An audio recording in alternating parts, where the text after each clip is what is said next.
hosted by Equirus Securities. As a reminder, all participant line will be in listen-only mode, and there will be an opportunity for you to ask questions after the presentation concludes. Should you need assistance during the conference call, you may signal an operator by pressing star, then 0 on your touchtone phone. Please note that this conference is being recorded. I now hand the conference over to Mr. Deep Modi from Equirus Securities. Thank you, and over to you, sir. Good afternoon, everyone. On behalf of Equirus Securities, I welcome you all to Q2FY25 earning conference call of MSTC Limited. From management, we have with us today Ms. Bhanu Kumar, Director Commercial, Mr. Subrata Sarkar, Director of Finance, and Mr. Ajay Kumar Rai, Company Secretary. So we will begin the call with the opening remarks from the management, and then we will open the line for Q&A. I now hand over the call to Ms. Bhanu Kumar, Director of Commercial. Over to you, ma'am. Thank you. Thank you. Good morning to all of you, and we appreciate that the investors are showing keen interest in the company's activities, and you ask very pinpointed questions during these calls. So first of all, I'd like to give you the key highlights that happened during the second quarter of this year. So the main highlight being that the 100% subsidiary of MSTC, that is FSNL, it is under sale. You all must have already been aware of it. The transfer is supposed to be closed within 60 days from the date of signing of SPA. The SPA was signed on 24th October 2024. Now, as per applicable Ind AS, shown as non-current asset held for sale in standalone financials, and profit shown as income from discontinued operations in consolidated financials. As far as the operational performance of MSTC is concerned, during the H1 24-25, the company crossed INR 476.16 billion in terms of value of goods transacted through its e-commerce and marketing verticals. The financial performance standalone, the PBT stands at INR 111.50 crores in H1, vis-a-vis 158.99 crores in H1 of 23-24. PAT during this period was 83.48 crores in comparison to 113.08 crores during 23-24. The consolidated financial performance is PBT of 108.72 crores as against 136.40 crores in the last year, and PAT of 118.29 crores vis-a-vis 105.95 crores in the corresponding period last year.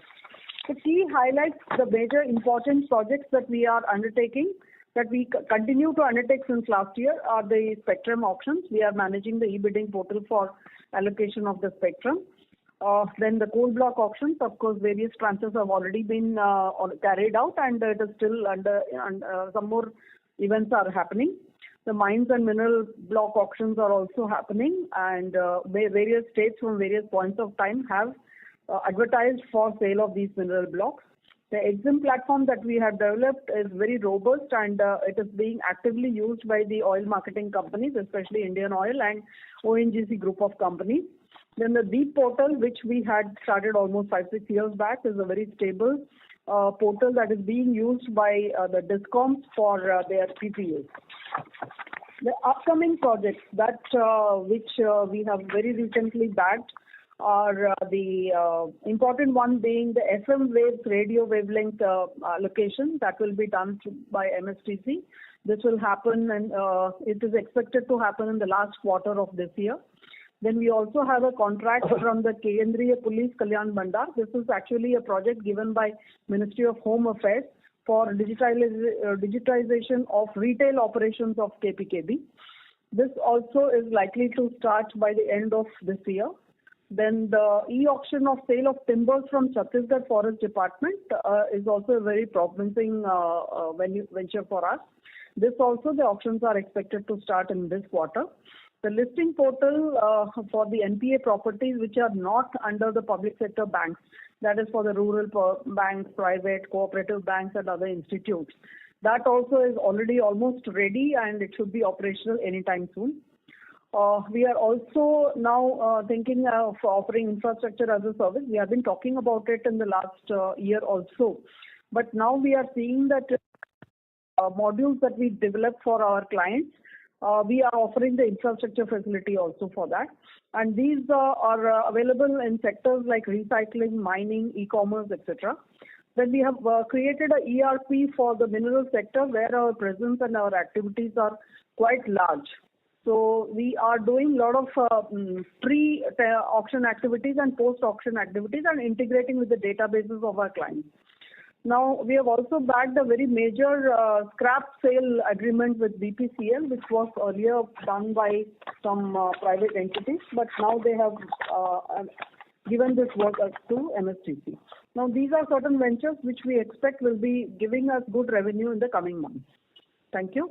Now, for the financials, I'll hand over the mic to Mr. Subroto Sarkar, my Director of Finance. Yeah.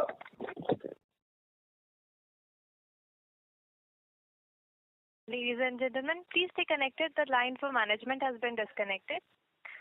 Please stay connected while I reconnect the management.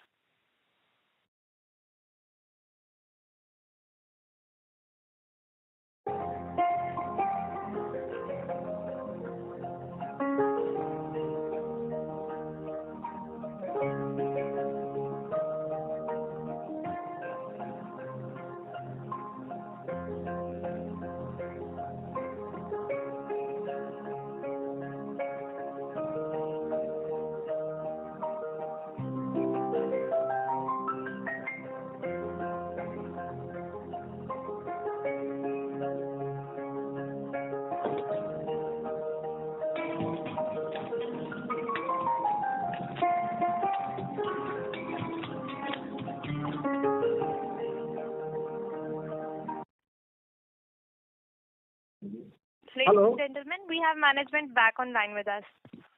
Right. Sorry for the interruption. Let me very good afternoon to our investors. So let me first narrate the standalone financial highlights. So for the half one of 24-25 versus half one of 23-24, the total revenue has been is lesser by 18.98, say 19%, from 221.29 crore to 179.27, and EBITDA is down by 28.11% from 162.41 to 116.63. PBT is down by 29.87% from 158.99 to 111.50, and PAT is down by 26.18% from 1138.08 to 83.48. Obviously, with going by that trend, the EPS is also down by 26.18% from 16.06 to 11.86. Now, in the part, of course, segmental part, the basic cause of the fall of the revenue that we can see is the down of the e-commerce revenue, from 185.03 to 168.04, and in which that e-auction e-sale has down from 142.6 to 120.31. E-procurement is of course on a flatter trajectory, and other incomes are also on the flatter trajectory, and the marketing part is also on the flatter trajectory from 11.46 to 11.20. Exceptional item is 1.94, as already disclosed in the note. It is due to the payment of an provision to a payment of an old arbitration award, and with that the PBT has gone down from 158.99 to 111.50, and PAT has gone from 1138.08 to 83.48, down by 26.18%. And as a whole, in the group performance also, in the group, our 100 group comprises of our 100% subsidiary company, Ferrous Scrap Nigam Limited, and our 50-50 joint venture with Mahindra's MSTC Recycling Private Limited. So as this SSNL is on sale, held for sale, its revenue has not been consolidated and it has been shown as a discontinued operation. However, if we take that figure, so total revenue in the group level has gone down from 202.09 to 179.27, and EBITDA has gone down from 143.22 to 116.63. And the JV share of loss from JV has, as compared to last year, it has little bit lesser, minus 3.40 to 2.78. PBT has gone down from 136.40 to 18.72. And from the continuous operation PAT, it's down from 90.48 to 80.70. And from the discontinued operation, that is FSNL, is up from 15.47 to 37.58. Profit after tax from continued and discontinued operation, 105.95 last period, and this year is up to 118.29. And EPS is also up from 15.05 to 16.80. So the basic premises of increase in the good performance is the good performance by the FSNL. So that is and now going to the summary of the P&L in the revenue from operation, and the standalone part is down from 163.47 to 140.96, and the other income is down from 57.82 to 38.31, mainly because of non-receipt of dividend from FSNL in this half year as compared to last half year. Employee benefit is remaining on the flatter side from 42.40 to 44.71, and total expenses, other expenses before exceptional items, is also on the flatter track from 16.47 to 15.99. Exceptional item is 1.94. Total expenses being 67.77 as compared to 62.29 of last half year, and PBT is 111.50 as compared to 158.99, and profit after tax is 83.48 as compared to 113.08.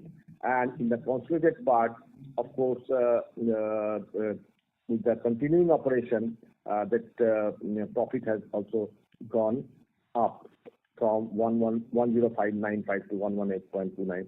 That's all from our side. Thank you. Hand over to the operator. Thank you very much, sir. Thank you, ma'am. Yeah. Ladies and gentlemen, we will now begin the question and answer session.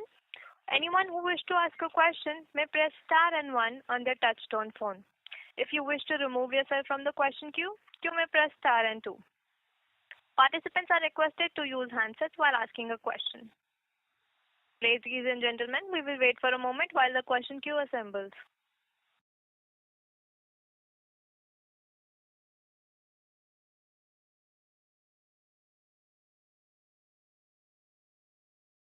We have first question from the line of Rakesh, who is an individual investor. Please go ahead.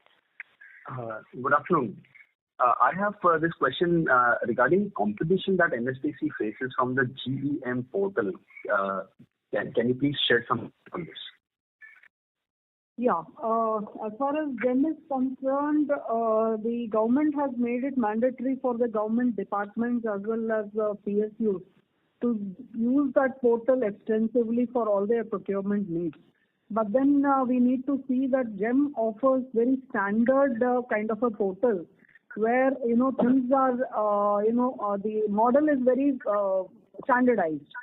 So wherever the customer has a requirement of a different kind of procurement methodology, like, standard items, products and may be available in GEM, but there are certain, products and services that are not available in GEM as of now.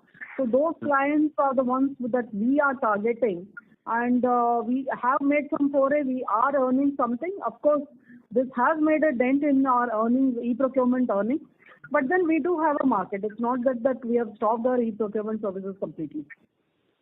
Madam, my question was regarding the auctioning. I saw a lot of government departments auction on the GEM portal. So isn't the GEM portal directly in competition with MSTC?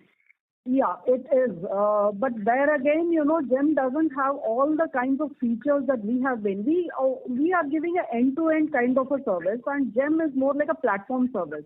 So for the, low-value items, yes, definitely GEM will be more useful. But then when you have to sell high-end or high-value items or scrap, which the PSUs have in a large numbers, There definitely they are looking for more of advisory role regarding the lotting, then the hazardous waste, the statutory compliance requirement, the terms and conditions, the payment terms, and actually, realizing the contract management, everything is still there. So our scrap business has in fact been more or less stable. In fact, it should have gone up had the prices of scrap not gone down since last year, but the volumes are more or less stable. So I wouldn't say that, them is not a threat. Maybe in future, definitely. But as on date, we are still able to hold our forte as far as scrap auctions are concerned. Madam, what if tomorrow there is a mandate from the government, like as far as procurement is concerned, the government mandated that all the purchases will have to be done through the GAM only. So if they come out with such a mandate even for selling their scrap, that everything has to be done through GEM only, then what happens to MSTC? Yeah. So this mandate for procurement through GEM only has been there for more than 2-3 years now.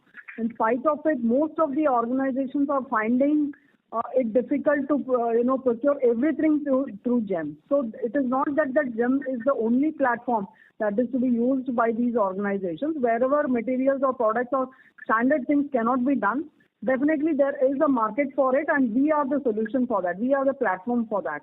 So we do have a market. We have a very niche kind of a service as far as auction is concerned or even procurement is concerned.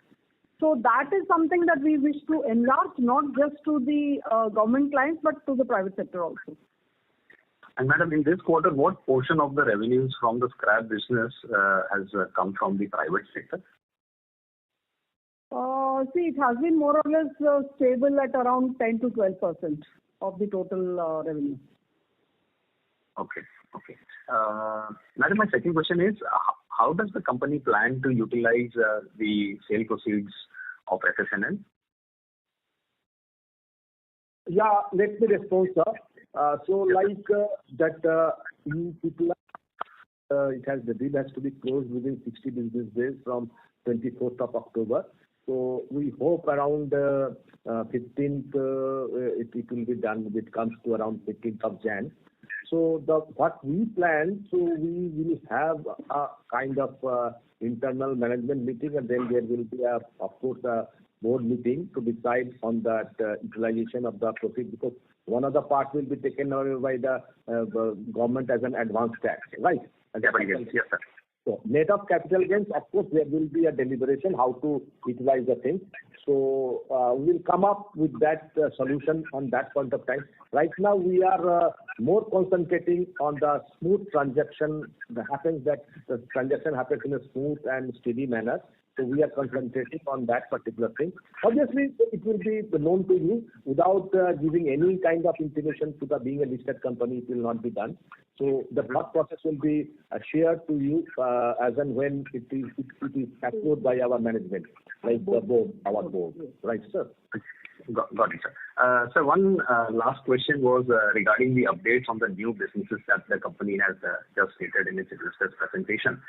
So it is written that you have signed a contract with BPCL. So now does it mean that it's like an exclusive contract for all BPCL activities taking place throughout the country? BPCL scrap material, yes. The marketing division of BPCL, it is exclusive contract. They will not be selling it directly or through any other service provider. It will be only through MSTC's portal. And for refineries, we already have an agreement for the past many years. So that business will continue. Okay. And so what is the potential of this marketing business, madam? Marketing business means you are talking of trading business of MSTC? No. The marketing that you just mentioned, that the marketing division of BPCL. BPCL is tied up. Volumes are pretty high. I mean, till the time it actually matures, it's a little too early to talk about the volumes that we will be transacting through this portal. Maybe by the end of this year, we will get to know what is the potential. But we thought it is substantial compared to our other clients, small time clients. So definitely it will be in the range of, if not 100 crores, it must be somewhere close to that. 100 crores of scrap value. Scrap value, yeah. Okay, and MSTC will end up earning like a percentage or two on the sale value, right? If it is successfully sold, because the scrap prices are going down. So we will have to see the market conditions. So we are charging only when the material is successfully sold. So that is why I'm saying it is a little too early to estimate as to what the exact transaction value will be. Okay. The second was regarding the listing portal that you mentioned for NPAs of cooperative banks, private banks, etc. What's the potential, madam? Can you shed some light? Yeah, actually, we were having a platform for all the NPAs of the public sector banks, but now they have developed something in-house.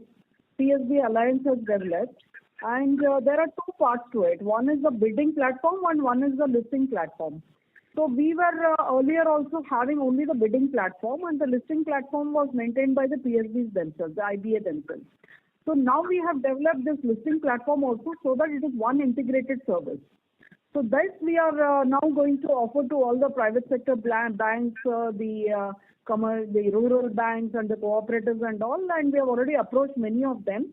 And this is not going to be exclusively used by these banks. They will have other service providers also. So this potential is vast because all the NPAs are not only with the public sector banks. NPA is a problem that is faced by all kinds of banks. And even this may be used by other financial institutions also. So going forward, this has a huge potential. But then first, it is just at a very nascent stage because as on date, the rural banks, the cooperative banks, they don't have a systemic way of disposing of the NPAs. So we will have to educate, onboard them, and then handhold them to do these transactions in our portal. In future, definitely it has very good potential. So how is it that they're currently doing it, madam? The rural banks or maybe the cooperative banks? It's all through, some quotation being taken over phone or by fax or, exchanges or just approaching a few clients and then, selling it off. It is not through a standardized procedure the way public sector banks were doing. Oh, okay. Okay, great. So we are creating a market actually. And is there any other players, madam?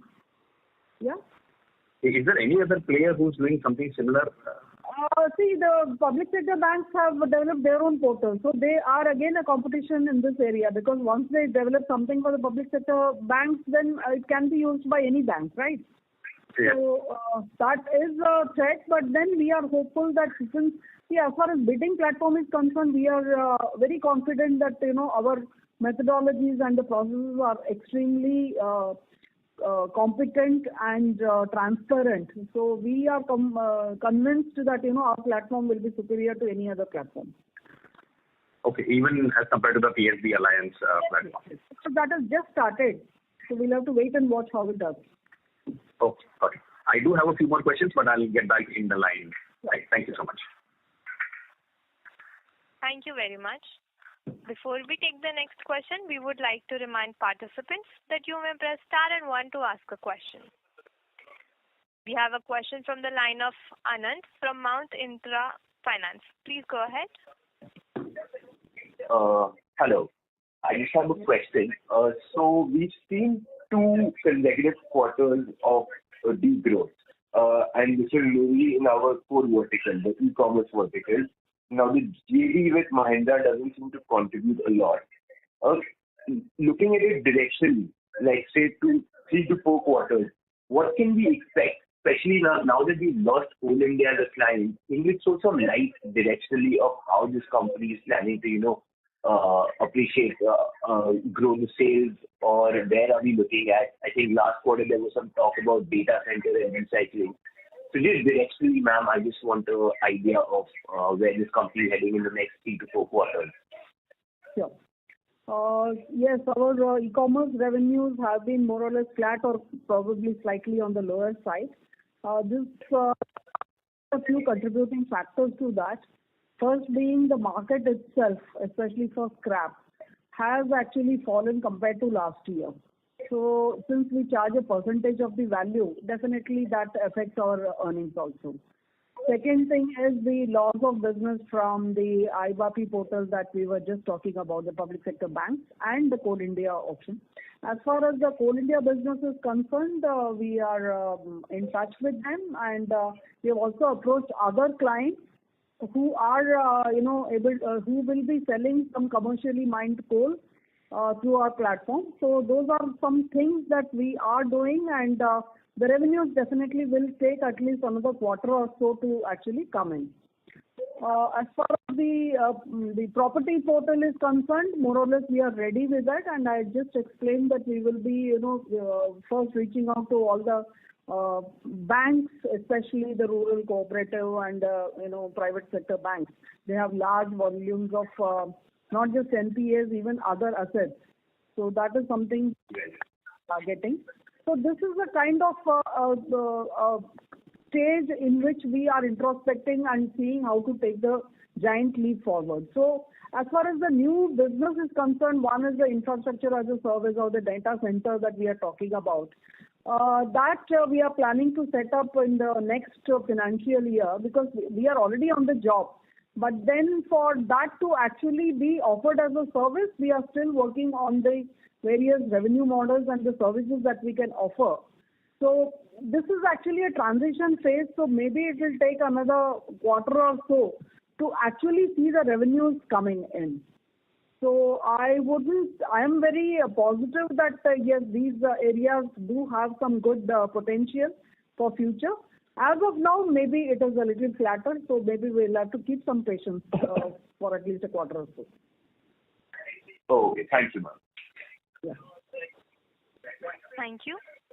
We have next question from the line of Miraj from Aryan Capital. Please proceed with your question. Thank you for the opportunity. Good afternoon to the management. Just have a couple of questions. Firstly, wanted to understand the BPCL order that we received. Over here, we have, as you said, exclusive rights for the scrap sale. Now, in this, we'll be charging separately for the marketing and if the scrap is sold as well, right? So there will be two different revenue streams over here. No, marketing division of BPCL. We are not doing any marketing for them. This is the marketing division of BPCL which has signed the contract with us. Actually, they have large volumes of, the D-shaped cylinders, valves and regulators that are frequently auctioned into the market. Till this time, they were either doing it directly or they were offering, using the services of some private player. But now they have seen that, there is some, advantage in using the MSTC's portal. So after a long time, actually, we were able to convince them and get this order. So the auctions will actually start from this quarter onwards, that is the Q3 onwards. So the revenues we will be able to see from Q4 onwards, because auction also has a lead time of about a couple of months. So, but this has a good potential, and for BPCL we were offering other services for their refinery division. We have already been, giving the scrap auction services. Apart from that, they are also, using our platforms for their various requirements for selection of LPG dealership or the petrol pump draws and all those things. So this was just an extension, and the scrap auctions, of course, forms a very bulk of their, the activities, especially in the e-commerce services are concerned. Understood. So the scrap basically being valves and cylinders over here, and other products as well, which you spoke of. The figure, ma'am, that you quoted earlier of 100 crores, that would be an annual figure, right? An annual scrap value, which it is per annum. It is per annum. Per annum. Okay, perfect. Secondly, ma'am, regarding the public sector banks, which you were just talking about, that they also have their own portal. And there was some connection issue in my line. What I heard was that we've added the bidding, possibility of bidding over here in our portal now. Is that right? No, we are not doing the bidding in our portal now. Earlier, that was the case when the listing portal was with the Indian Bank Association. Now, a comprehensive portal has been developed by PSB Alliance, and they've been mandated to use that. Otherwise, they were very happy with our services. It was just that IBA and the government decided to shift to that portal because they are interested in, offering financial services and valuation services. So they wanted one comprehensive portal which they have developed in-house. Understood. So, ma'am, what have we changed in our portal over here? I think you were explaining something that we've added in our portal as well. Actually, there are two parts as far as the NPAs are concerned. One is where you just put up all the properties that are available for sale, what has been declared as NPA. Then somebody can actually look at those properties, have a 360-degree view of that location, search, and there are some access given to the bank officials for doing some transactions, putting up notifications, releasing advertisements, and so on and so forth. Now this data used to come to our platform for the bidding, the actual bidding portion, and then again the data used to go back to that portal for their further processing of the transaction. Now this was a listing portal that was managed directly by the banks, and our platform was used only for the bidding.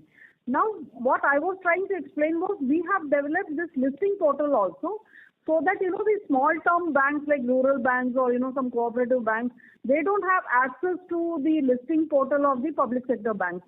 So they used to have advertisements and taking quotations offline, and that's the way they were selling their NPAs. Now, once we offer a comprehensive solution of a listing portal as well as a bidding portal, I see a lot of potential for these banks to come to our foray, use our platform, and it is a win-win situation for both of us. Perfect, understood. And ma'am, the GEM portal that you were talking about in the start, one of the participants had asked, it's owned by the government only, right? Is it privately owned? It is owned by government. It is under the Ministry of Commerce, and this has been mandated to be used by the government departments and the PSUs. Okay, perfect. So, but there can be talks of improving the offerings on that portal as well, right? That's quite possible. But see, the very idea or the very purpose of creating that was for common goods and services, right? So across various sectors, across various institutions, whatever procurements are common, that will happen through that portal only. But what we specialize in is actually a customized solution, a more of an advisory solution. Like as I was explaining regarding the auction services, what we do is my client is supposed to just give me the list of material that is to be auctioned off. We do all the due diligence, we finalize the terms, we actually do the lotting, we tell them what are the statutory compliances that are to be taken, whether it is a hazardous waste, what kind of environmental clearances, how it is to be done. Then we also share the database of what can be the market price for it. So all these services we are giving. Whereas GEM is actually just a platform where the client has to go upload the material, then do the transaction. Only bidding will happen. All the other transactions of collecting the payment and seeing that the delivery is done, all that has to be done by the client himself. So this is the difference between GEM platform and us. So that's just a platform. What we are giving is an end-to-end solution. Understood. Our offerings are much more wide and convenient for the customers, if I can understand that. Okay, perfect. Yeah. That's happening in GEM immediately because they do not have that kind of resources, because we have specialized in this area for the past more than 3 decades. So the buyer base or the kind of experience, especially for selling big plants or high value scrap, is definitely an advantage for us. And GEM is just a platform, and they do not have the manpower or the kind of exposure, experience in selling this kind of material. So maybe over a period of time they'll develop that. But in the immediate future, we don't see that as a big threat. Understood. Okay. And any other similar discussions, any other players you are in talks with, just as you cracked the BPCL contract, ma'am? Yeah, that is a very constant thing that is happening. BPCL was actually a slightly big ticket as far as we are concerned regarding scrap sale. Apart from that, we are in touch with many other organizations for sale of their scrap, and not just limit ourselves to the government institutions or the organizations. We are now reaching out to the private sector also in a big way. So we will expand, and definitely we'll see to it that we add value to the services that we give. Understood. Perfect. Thank you so much for answering my questions, and all the best for the future. Thank you. Thank you very much. Participants, we would like to remind you that you may press star and 1 to ask a question. We have a follow-up question from Mr. Rakesh, an individual investor. Please go ahead. Yes. Hello, madam. Madam, I wanted to know how is it that private banks are currently auctioning their NPAs? See, private banks have some private sector the platforms also, like HDFC. They have their own, portal in association with some private entities. And ICICI Bank also, Axis Bank, they all have tied up with some entity, some back-end technology platform. But then the kind of, the buyer base that we have developed in the past 4-5 years with the public sector banks, or the methodology or streamlining of operations and the transparency that we have built into the system, that gives us an edge over these private sector, e-commerce service providers. So that is what we are targeting. So are you saying that there is a possibility that one of these large banks like HDFC and ICICI could come to the platform that we have developed?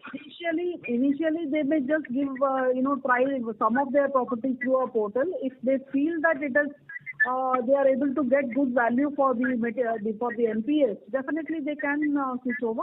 But this is all just, as of late, the vision that we have. We are targeting these people. But what will exactly happen, whether they will actually entrust us with that business, is not known at this point of time.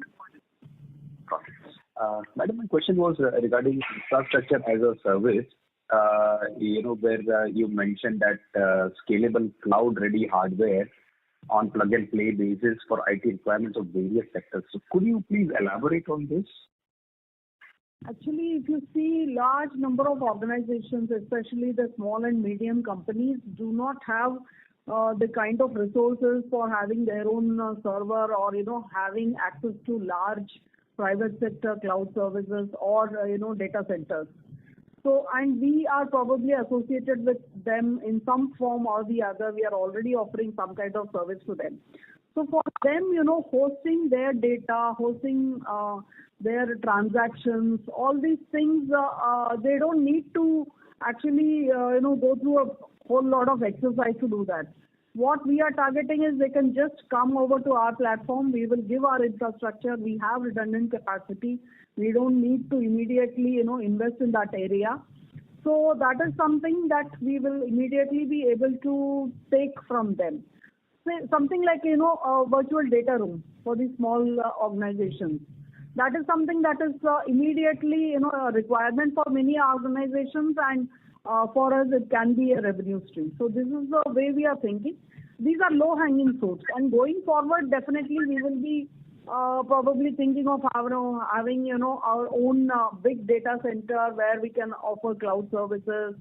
In future, we do have plans for these also. So, madam, in that case, how does the company plan to, compete with the likes of big data center providers like Up50 or Iota, who have investments in hundreds of crores just in infrastructure and who have been in this business? Yeah. Decades now, for example, TCS. Yeah, actually, TCS is not exactly into infrastructure services. They are more into software services. What I'm trying to tell you here is we are in touch with large number of government organizations, especially medium and small. See, the bigger organizations have their own resources and they can probably have their own in-house data centers also for their requirements. Say, companies like ONGC, NTPC, they have invested for their requirements. Now, for smaller companies, this is not a solution, or which are not especially financially very robust. For these, there is a requirement, and for them to go to a private sector cloud or a data center is not so easy, given the kind of processes, the way the government or the organizations do business. We understand them quite well. So this is a kind of tailor-made solution that we want to give to our clients who are already using some other service. Okay, so are you trying to say that just because the government departments cannot go to a private company offering data center services because of some government rules, therefore they will come to MSTC? No. I'm not saying that there are some government rules. The process is very long. Like they may have to go for quotations or tenders or, and another thing is the data security. See, the kind of confidence that they have in our operation, the way we have presented ourselves or the credentials are established, they have more confidence in the kind of infrastructure or the, data security services that we can give than to a private big data center or a cloud or a private cloud. So the confidence is what we are trying to capitalize on, and this is something that we have built over 3 decades. So it's easier for us to penetrate that market than any private sector, even if it is a very huge, big organization. And when you say that you will be marketing it to the small departments or the small organizations, can you give me an example of what could these companies be like any name? Because as far as I know, most of these government companies are so huge. As you mentioned, ONGC, NTPC, HPCL, BPCL. The last one. There are a whole lot of medium and small companies, and I'm not targeting only the government companies. Maybe I can offer it to the MSMEs. I can offer it to the micro companies also. So those are areas in which I am already in touch with them. So it will be easier for them to use our services in a more holistic manner. And these MSMEs are in the private sector, as I can understand from. Right, they are in the private sector, but then I'll be giving one solution for all their needs, kind of thing. So that means in the private domain, even though they have the option of going to say a Yota or any other data service provider, they can always go, but I feel that it will be like if they are coming to me for some service, they may as well use my other services also. Okay. And madam, the next question was regarding ERP for the mineral sector. Can you shed some light on this? Yeah, actually, as far as the mineral sector is concerned, you are aware that we are auctioning the mineral blocks, and most of the mined minerals also, especially the government companies that are mining it, they are also auctioning through our platform. So during this process, we have learned that there are a lot of activities that go pre-auctioning and post-auctioning. There are a lot of activities. So we need to have a wholesome kind of the software where the mined mineral, right from how much mining is happening to actual delivery, the entire system has to be one comprehensive solution. It cannot be just a bidding thing that we are doing. So it is a backward and forward integration for this mined mineral. That is the target that we have. And many of these, the organizations are especially state undertakings. So there also the processes are a little lengthy in terms of, acquiring a software and then integrating with us. So we are ourselves venturing into giving this kind of software to them. We have already done it in the past for one of our clients in Kanak Mines. That is just a billing software. But now we want to enlarge it to a large number of our such mining clients, as also, improving upon the solution that we have already given. And that also we are envisioning that, we will house the entire thing in our infrastructure. So our infrastructure is going to be used. That also will add revenue in the years to come. Okay. And how will the company make money out of this ERP? So will it be? It will be a software. It's a software, integrated software. If they are using a part of the entire process from me, they might as well use the entire software. So it's a customized software that we will be giving, and there are various revenue streams whenever we deploy some software and for any client. So it will be via sale of the software or just a some service charges? How they want it. There are various models available. We will have to speak to the clients and figure out as to what is most comfortable for them. Okay. Thank you so much, madam. My questions are answered. Thank you very much. Participants, if you wish to ask a question, you may press star and 1.